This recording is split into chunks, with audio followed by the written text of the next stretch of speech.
starts with birth. I was born an entrepreneur, and I would say that entrepreneurship is in my genes. Very early on, I tried to convince my parents to not go to school and open a corner shop. That's what I've always wanted to do. For me, the attraction was very simple. Buy something, transform it a little, package it well, and resell it and make a margin.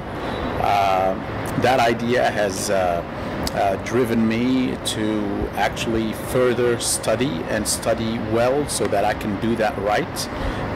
Right after my studies, I got a first job with the goal of saving money to start my own business. I did that in New York, and that company later conducted to a successful IPO. Then I left that company, moved on to a second one in the e-learning space. The first one was in student services.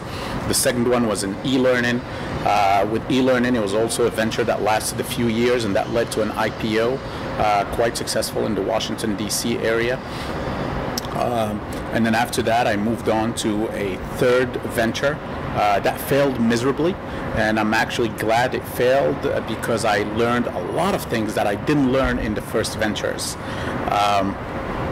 And then I moved on to a different space, which is on the other side of entrepreneurship education, and led SCORE, America's Counselors to Small Businesses, which is a NGO backed by the US government to support entrepreneurs with the goal being economic independence for entrepreneurs and job creation for the financial backers. Did very well with that initiative, which I led from 2008 to 2012. And then in 2012, I was fortunate to meet people from the OCP group in Morocco and was tapped to come and create a national entrepreneurship initiative, which we called later on the OCP Entrepreneurship Network. With a great team of dedicated people and the support of the OCP group, who created that initiative, which today is quite known in the Moroccan space, and really helps Moroccan entrepreneurs in not only in the areas where OCP evolves, but all over the country. It's always very important to learn from people with different experiences. When we stay with people who know the same things as we do, we don't learn anything because we know the same things.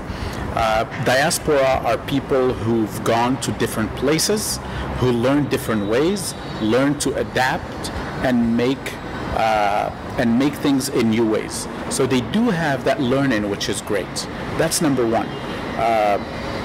Number two, they have access to different networks.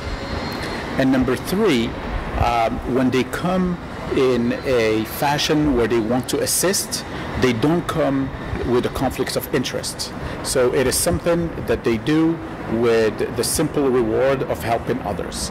Those three connections together make it a very good cement for a relationship that goes forward and makes it positive for both. On one side, an entrepreneur can learn from them, can discover the new markets with people who know both cultures and who have made a decision to give a little bit of their time to help the others.